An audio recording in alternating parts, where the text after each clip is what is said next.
ചേട്ടാ wild life photographer ആകണമെന്നാണ് ആഗ്രഹം, അതിന് എന്ത് ചെയ്യണം, എനിക്ക് ക്യാമറയില്ല.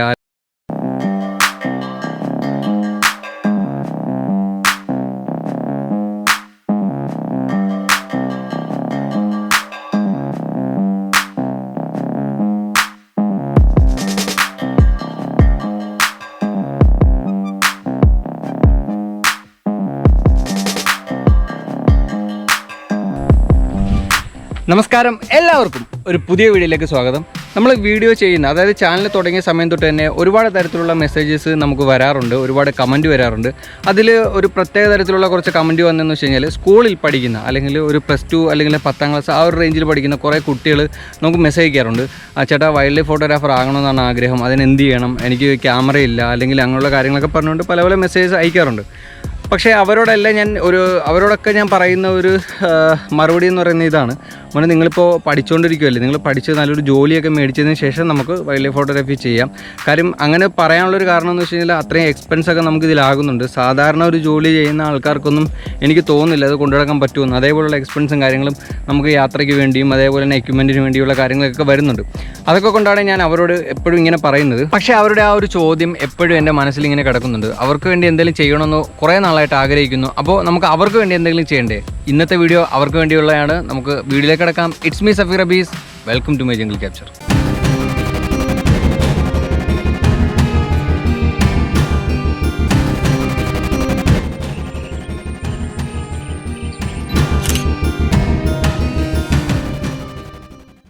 ഒരുപാട് പൈസ ഒന്നും വേണ്ടാത്ത ഒരു എക്യുപ്മെൻ്റ് എന്ന് പറയുന്നത് മൊബൈൽ ഫോൺ തന്നെയാണ്. എനിക്ക് തോന്നുന്നു ഒരുവിധപ്പെട്ട എല്ലാ വീടുകളിലും ഇപ്പം മൊബൈൽ ഫോൺ അവൈലബിൾ ആണ്. അതുകൊണ്ട് തന്നെ നമുക്ക് എക്യുപ്മെൻറ്റിന് വേണ്ടി പ്രത്യേകിച്ച് പൈസ ഒന്നും മുടക്കണ്ട. പക്ഷേ മൊബൈൽ ഫോൺ വെച്ചിട്ട് എങ്ങനെ നമുക്ക് ചെയ്യാം, അല്ലെങ്കിൽ എന്ത് ഇവർക്ക് പറഞ്ഞു കൊടുക്കാമെന്ന് ഞാനിങ്ങനെ എപ്പോഴും ആലോചിക്കാറുണ്ട്. നമ്മൾ നേരത്തെ മൊബൈൽ ഫോണിൽ വൈൽഡ് ലൈഫ് ഫോട്ടോഗ്രാഫി ചെയ്യുന്ന അല്ലെങ്കിൽ മാക്രോ ഫോട്ടോഗ്രാഫി ചെയ്യുന്ന കാര്യങ്ങളെക്കുറിച്ച് സംസാരിച്ചിട്ടുണ്ട്. അങ്ങനെ ഒരു വീഡിയോ ചെയ്തിട്ടുണ്ട്. ആ വീഡിയോ കാണാത്തവർക്ക് വേണ്ടി അതിൻ്റെ ലിങ്ക് ഞാൻ മുകളിൽ കൊടുത്തിട്ടുണ്ട്. അന്ന് ഞാൻ പറഞ്ഞിരുന്നു, ഞാൻ എൻ്റെ വിവോ V15 പ്രോയിലാണ് ഇന്നത്തെ ഫോട്ടോ ഒക്കെ എടുക്കുന്നത്. അതുപോലെ തന്നെ അതിൻ്റെ അകത്തൊരു ലെൻസും കൂടെ അഡീഷണൽ ആഡ് ചെയ്തിട്ടുണ്ടെന്ന്.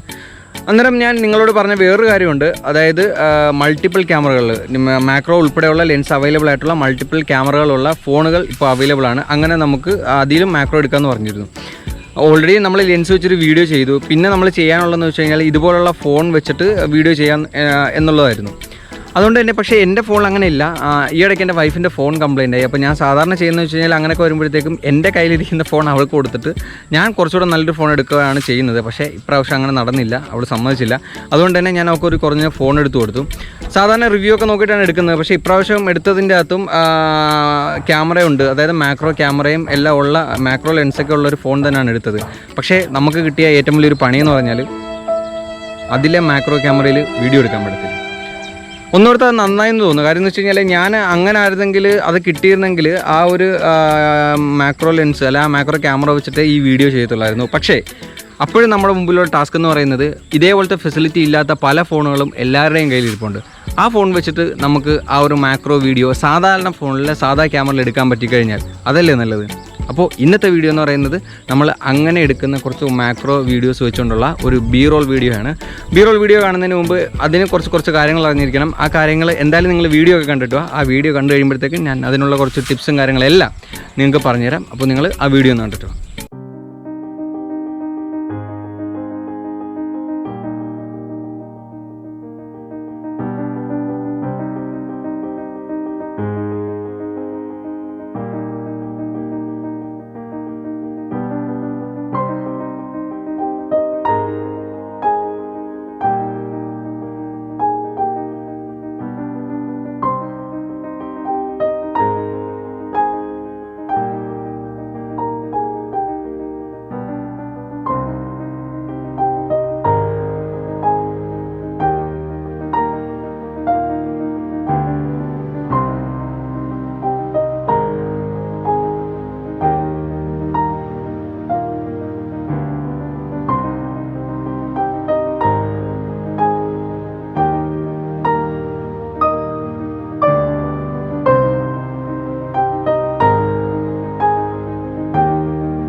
വീഡിയോ എല്ലാവർക്കും ഇഷ്ടമായെന്ന് കരുതുന്നു. ഇഷ്ടമായെങ്കിൽ ഈ വീഡിയോ ഇപ്പോൾ തന്നെ ലൈക്ക് ചെയ്യുക, ഷെയർ ചെയ്യുക. ഇനി എനിക്ക് നിങ്ങൾക്ക് പറഞ്ഞു തരാനുള്ള കുറച്ച് ടിപ്സ് ഉണ്ട്. ഇതുപോലുള്ള വീഡിയോകൾ ചെയ്യുമ്പോൾ നിങ്ങൾ മനസ്സിലാക്കിയിരിക്കേണ്ട കുറച്ച് ടിപ്സ് ഉണ്ട്. അതിൽ ഒന്നാമത്തെന്ന് പറയുന്നത് നമ്മളുടെ ഫോണിൽ, അതായത് നമ്മളുടെ ഫോണിലുള്ള വീഡിയോ ക്വാളിറ്റി എന്താണെന്ന് നമ്മൾ നല്ല രീതിയിൽ മനസ്സിലാക്കിയിരിക്കണം. രണ്ടാമത്തെ ഒരു ടിപ്സ് എന്ന് പറയുന്നത് ആ ഒരു വീഡിയോ നമ്മൾ ഷൂട്ട് ചെയ്യുന്ന സമയത്ത് സൂം ചെയ്ത് കഴിയുമ്പോഴത്തേക്കും എത്രത്തോളം ക്വാളിറ്റി മെയിൻറ്റെയിൻ ചെയ്യുന്നുണ്ട്, അല്ലെങ്കിൽ ക്വാളിറ്റി പോകുന്നുണ്ടോ, ക്വാളിറ്റി കൂടുന്നുണ്ടോ എന്നുള്ള കാര്യങ്ങളൊക്കെ നമ്മൾ ശ്രദ്ധിക്കണം. ഈ രണ്ട് കാര്യം ഇമ്പോർട്ടൻ്റ് ആണ്. വീഡിയോയുടെ ക്വാളിറ്റി നമ്മൾ സൂം ചെയ്യുന്നതും നോർമലി ഇരിക്കുന്നതും തമ്മിലുള്ള ഡിഫറൻസ് നമ്മൾ മനസ്സിലാക്കിയാൽ മാത്രമേ നമുക്ക് ഇങ്ങനെയുള്ള വീഡിയോസ് ചെയ്യാൻ പറ്റൂ. മറ്റൊരു ടിപ്സ് എന്ന് പറയുന്നത് എപ്പോഴും നമ്മൾ വീഡിയോ ചെയ്യുമ്പോഴത്തേക്കും വീഡിയോയുടെ അതേപോലെ തന്നെ ഇമ്പോർട്ടൻസ് ഉള്ള മറ്റൊരു കാര്യമാണ് മ്യൂസിക് എന്ന് പറയുന്നത്. ഒരു വീഡിയോയിൽ നമ്മൾ മ്യൂസിക്കും കൊടുക്കും, വിഷ്വലും കൊടുക്കാറുണ്ട്. അപ്പം മ്യൂസിക്കിന്, അതായത് നമുക്ക് നമ്മുടെ വിഷ്വൽസിന് പറ്റുന്ന തരത്തിലുള്ള ഒരു മ്യൂസിക്കും കൂടെ നമ്മൾ കൊടുത്തു കഴിഞ്ഞാലേ നമുക്ക് അത് കുറച്ച് നല്ല രീതിയിലാക്കാൻ പറ്റത്തുള്ളൂ. വേറൊരു കാര്യം നിങ്ങൾ ശ്രദ്ധിക്കേണ്ടതെന്ന് വെച്ച് കഴിഞ്ഞാൽ എപ്പോഴും വീഡിയോ എടുക്കുമ്പോഴത്തേക്കും ഒബ്ജക്റ്റ് അല്ല, നമ്മുടെ കയ്യിരിക്കുന്ന ക്യാമറ നമ്മൾ മാക്സിമം മൂവ് ചെയ്തിട്ട് വീഡിയോ എടുക്കാൻ വേണ്ടി നോക്കുക. കാര്യം അതാകുമ്പോൾ കുറച്ചുകൂടെ ഒരു വെറൈറ്റി ആയിട്ട് ഫീൽ ചെയ്യും. എപ്പോഴും സ്റ്റില്ലാക്കി വെക്കാതെ മൂവ് ചെയ്തുകൊണ്ട്. അപ്പം ഇവിടെ ഇപ്പോൾ ഒബ്ജക്റ്റ് നിൽക്കുകയാണെങ്കിൽ നമ്മുടെ ക്യാമറ ഇങ്ങനെ മൂവ് ചെയ്ത് ഷൂട്ട് ചെയ്യാൻ നിങ്ങൾ മാക്സിമം ശ്രമിക്കണം. മറ്റൊരു ടിപ്സ് എന്ന് പറയുന്നത് നിങ്ങൾ ചെയ്യുന്ന വീഡിയോയിൽ, അതായത് നിങ്ങൾ സൂം ചെയ്യുമ്പോഴത്തേക്കും പ്രത്യേകിച്ച് ചെറിയ മാക്രോ ഷോട്ട്സൊക്കെയാണ് നിങ്ങൾ എടുക്കുന്നതെങ്കിൽ അതിൻ്റെ അകത്തുള്ള ഏറ്റവും വലിയൊരു ടാസ്ക് എന്ന് പറയുന്നത് ഫോക്കസിംഗ് ആണ്. ഫോക്കസിങ് പിടിക്കാൻ ഭയങ്കര ബുദ്ധിമുട്ടായിരിക്കും. ഒബ്ജക്റ്റ് പ്രത്യേകിച്ച് ചെറുതാണെങ്കിൽ ഫോക്കസ് പിടിക്കാൻ ഭയങ്കര ബുദ്ധിമുട്ടായിരിക്കും. അതിന് നിങ്ങൾ ചെയ്യേണ്ടതെന്ന് വെച്ച് കഴിഞ്ഞാൽ, ഫോക്കസ് ചെയ്യാൻ നമുക്ക് രണ്ട് രീതിയിൽ ചെയ്യാൻ പറ്റും. ഇപ്പോഴുള്ള മിക്ക ഫോണുകളിലും എനിക്ക് തോന്നുന്നു ഫോക്കസ് പോയിന്റ് ലോക്ക് ആക്കാൻ പറ്റും. അങ്ങനെ ഉണ്ടെങ്കിൽ നമ്മൾ ചെയ്യേണ്ടതെന്ന് വെച്ച് കഴിഞ്ഞാൽ നമ്മുടെ സൂം റേഞ്ച് എത്രയാണെന്ന് വെച്ചാൽ അത് സെറ്റ് ചെയ്യുക. ഞാൻ പറഞ്ഞില്ലേ, എൻ്റെ ഫോണിൽ 2x വരെ നമുക്ക് സൂം ചെയ്ത് വെക്കാൻ പറ്റും. ഇപ്പോൾ 2x വെച്ചിട്ട് സൂം ചെയ്തു. ഇവിടെ ഒരു ഒബ്ജക്റ്റ് ഇരിപ്പുണ്ട്, നമ്മൾ അതിനെ ഒന്ന് ഫോക്കസ് ചെയ്യാൻ പോവുകയാണ്. അപ്പോൾ അതിനെ ചെയ്യേണ്ടതെന്ന് വെച്ച് കഴിഞ്ഞാൽ രണ്ട് രീതിയിൽ നമുക്ക് ഫോക്കസ് ചെയ്യാൻ പറ്റും. ഒന്ന്, നോർമലി നമുക്ക് ഫോൺ അടുത്തോട്ട് കൊണ്ടുപോയി ടച്ച് ചെയ്ത് ഫോക്കസ് ചെയ്യാൻ പറ്റും. കണ്ടോ, ഇപ്പോൾ ടച്ച് ചെയ്തിട്ട് നമുക്ക് ആ ഫോക്കസ് പിടിക്കുന്നില്ല, അതിനെ താഴത്തെ ഒബ്ജക്റ്റാണ് പിടിക്കുന്നത്. അപ്പോൾ നിങ്ങൾ പെട്ടെന്ന് ചെയ്യേണ്ടത് എന്താണെന്ന് വെച്ച് കഴിഞ്ഞാൽ, ഒന്നില്ലെങ്കിൽ അതിൻ്റെ വേറെ ഏതെങ്കിലും ഒരു പോർഷനിലോട്ട് ഫോക്കസ് കിട്ടുമോ നോക്കുക. കിട്ടുമെങ്കിൽ പെട്ടെന്ന് തന്നെ അത് അങ്ങോട്ട് കൊണ്ടുപോകുക. കണ്ടോ, ഇപ്പോൾ ഫോക്കസിലോട്ട് വരുന്നുണ്ടോ, ഫോക്കസ് കിട്ടുന്നുണ്ടോ? ഇങ്ങനെ നമുക്ക് ഫോക്കസ് പോയിൻ്റ് അല്ലെങ്കിൽ ഫോക്കസ് നമ്മുടെ ഒബ്ജക്റ്റിലേക്ക് കൊണ്ടുവരാം. മറ്റൊരു ഓപ്ഷൻ എന്ന് പറയുന്നത്, നമ്മൾ ഏതെങ്കിലും ഒരു പ്ലെയിൻ ആയിട്ടുള്ളൊരു ഒബ്ജക്റ്റിലോട്ട്, ഒന്നില്ലെങ്കിൽ ഇപ്പം അടുത്ത് നിൽക്കുന്ന ഒരു ഇല ഉണ്ടാവും.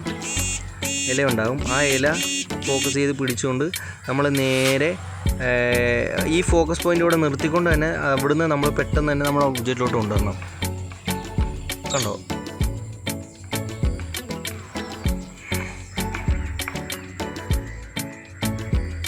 ഇപ്പോൾ ഫോക്കസ് പിടിച്ചുണ്ടോ?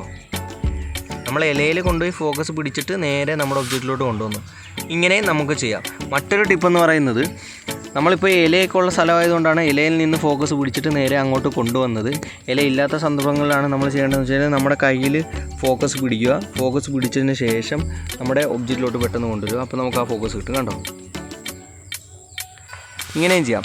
പക്ഷേ ഇപ്പോഴുള്ള മിക്ക ഫോണുകളിലും നമുക്ക് ഫോക്കസ് പോയിൻ്റ് ലോക്ക് ചെയ്യാനുള്ളൊരു ഓപ്ഷൻ ഉള്ളതുകൊണ്ട് നമ്മൾ ചെയ്യേണ്ടതെന്ന് വെച്ച് കഴിഞ്ഞാൽ, ഇപ്പോൾ നമ്മൾ എൻ്റെ കയ്യിൽ ഫോക്കസ് കിട്ടിയ ഉടനെ ശേഷം ഞാൻ ആ ഫോക്കസ് പോയിൻ്റ് ലോക്ക് ചെയ്യും. ഇപ്പോൾ ഫോക്കസ് പോയിൻ്റ് ലോക്കായിട്ടിരിക്കുകയാണ്. അവിടെ അതിൻ്റെ ഇത് മേളിൽ കാണിക്കുന്നുണ്ട്. ഈ ഒരു റേഞ്ചിൽ വെച്ചിട്ട് ഫോക്കസ് ലോക്കായിട്ടിരിക്കുകയാണ്. ഇനി ഈ ഒരു ഫോക്കസ് മാറത്തില്ല. ഈ ഫോക്കസ് നമ്മൾ ഇങ്ങനെ തന്നെ വെച്ചുകൊണ്ട് നേരെ ഒബ്ജക്റ്റിൻ്റെ അടുത്തോട്ട് കൊണ്ട് ചെന്ന് കഴിഞ്ഞാൽ നമുക്ക് നല്ല ക്വാളിറ്റിയിൽ ആ ഒബ്ജക്റ്റ് എടുക്കാം. കണ്ടോ,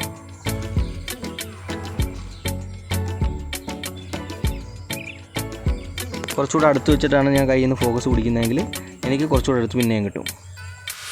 നമ്മുടെ റേഞ്ച് നമ്മൾ സെറ്റ് ചെയ്ത് വെച്ച് കഴിഞ്ഞാൽ നമുക്ക് അത് എത്രയാണോ കിട്ടുന്നത് അത്രയും നമുക്ക് കിട്ടിക്കൊണ്ടിരിക്കും. ഇപ്പോൾ നമ്മൾ ആ ഫോക്കസ് പിടിച്ചേക്കുന്നുണ്ടതേ, ഇത് ഷാർപ്പായി. നേരെ നമ്മൾ ആ ഒബ്ജക്റ്റിലോട്ട് കൊണ്ടുപോയി കഴിഞ്ഞാൽ ഒബ്ജക്റ്റ് ഷാർപ്പാക്കാം. കണ്ടോ, ഫോക്കസ് പോയിൻ്റ് ഇപ്പോൾ നമ്മൾ ഫിക്സ് ചെയ്ത് വെച്ചേക്കുവാണ്. ഫിക്സ് ചെയ്ത് വെച്ചേക്കുന്നതുകൊണ്ട് നമുക്ക് ആ വീഡിയോ നമുക്ക് കിട്ടിക്കൊണ്ടിരിക്കുന്നു. ഇത്രയും കാര്യങ്ങളൊക്കെ ശ്രദ്ധിച്ചു കഴിഞ്ഞാൽ നിങ്ങൾക്കും നല്ല നല്ല വീഡിയോസ് എടുക്കാൻ പറ്റും. നിങ്ങളുടെ കയ്യിലുള്ള മൊബൈൽ ഫോൺ വെച്ചിട്ട് തന്നെ വീഡിയോസ് എടുക്കാൻ പറ്റും. മറ്റൊരു പ്രധാനപ്പെട്ട ടിപ്പ് എന്ന് പറയുന്നത്, നമുക്ക് എഡിറ്റ് ചെയ്യേണ്ടത് കൊണ്ട് തന്നെ മൊബൈൽ ഫോണിൽ തന്നെ എഡിറ്റ് ചെയ്യാൻ പറ്റുന്ന ഒരുപാട് ആപ്ലിക്കേഷൻസ് അവൈലബിൾ ആണ്. അതെല്ലാം ഉപയോഗിച്ചുകൊണ്ട് തന്നെ നിങ്ങൾക്ക് ആ വീഡിയോ എഡിറ്റ് ചെയ്ത് നല്ല രീതിയിൽ ആക്കാൻ പറ്റും. അപ്പോൾ നിങ്ങളുടെ മനസ്സിലുള്ള ആഗ്രഹങ്ങളും കാഴ്ചകളും ഒന്നും നിങ്ങൾ കളയണ്ട, പിന്നത്തേക്ക് വെക്കണ്ട. ഇപ്പോഴേ പതിയായിട്ട് സ്റ്റാർട്ട് ചെയ്ത് പോവുക. നമുക്ക് ഭാവിയിൽ നല്ല രീതിയിലുള്ള ക്യാമറയിലോട്ടും അതുപോലെ തന്നെ ലെൻസിലോട്ടും ഒക്കെ പോകാം. ഈ കാര്യങ്ങളൊക്കെ കുറച്ച് കുട്ടികൾക്കെങ്കിലും നേരിട്ട് പറഞ്ഞു കൊടുക്കണമെന്നുണ്ട്. കാര്യം എന്ന് വെച്ച് കഴിഞ്ഞാൽ നമ്മൾ എത്രത്തോളം പറഞ്ഞാൽ അവർക്ക് മനസ്സിലാവുമെന്ന് അറിയത്തില്ല. അതുകൊണ്ട് തന്നെ ഞാൻ സ്കൂളുകളിൽ ഞാൻ പഠിച്ച സ്കൂളിലും അങ്ങനെയുള്ള സ്ഥലത്തൊക്കെ ഞാൻ സാറന്മാരുമായിട്ട് സംസാരിച്ച് ചെറിയ ചെറിയ ക്ലാസ് പോലൊക്കെ സംഘടിപ്പിക്കാൻ പ്ലാൻ ചെയ്ത് വെച്ചിരുന്നതാണ്. പക്ഷേ കോവിഡിൻ്റെ പശ്ചാത്തലത്തിൽ അതൊന്നും നടന്നില്ല. എത്രയും പെട്ടെന്ന് എല്ലാം റെഡിയായി നമുക്ക് നേരിട്ട് കണ്ട് ഇതൊക്കെ പറഞ്ഞു തരാനുള്ള സമയം വരട്ടെ എന്ന് ആഗ്രഹിച്ചുകൊണ്ട് ഈ വീഡിയോ ഞാൻ ഇവിടെ വൈൻഡപ്പ് ചെയ്യുകയാണ്. എൻ്റെ ഈ വീഡിയോ ഇഷ്ടമായെങ്കിൽ ഇപ്പോൾ തന്നെ ലൈക്ക് ചെയ്യണം, ഷെയർ ചെയ്യണം. നിങ്ങളുടെ ഫ്രണ്ട്സിന് എല്ലാവർക്കും നിങ്ങൾ ഈ വീഡിയോ എത്തിച്ചു കൊടുക്കുക. എൻ്റെ ഈ ചാനൽ ഇപ്പോഴും സബ്സ്ക്രൈബ് ചെയ്യാത്തവരാണ് നിങ്ങളെങ്കിൽ ഇപ്പോൾ തന്നെ സബ്സ്ക്രൈബ് ചെയ്യുക. ആ ബെല്ലൈക്കൺ കൂടി ഒന്ന് ക്ലിക്ക് ചെയ്ത് കഴിഞ്ഞാൽ ഞാൻ അപ്ലോഡ് ചെയ്യുന്ന എല്ലാ വീഡിയോകളും നിങ്ങൾക്ക് നോട്ടിഫിക്കേഷനായിട്ട് ലഭിക്കുന്നതായിരിക്കും.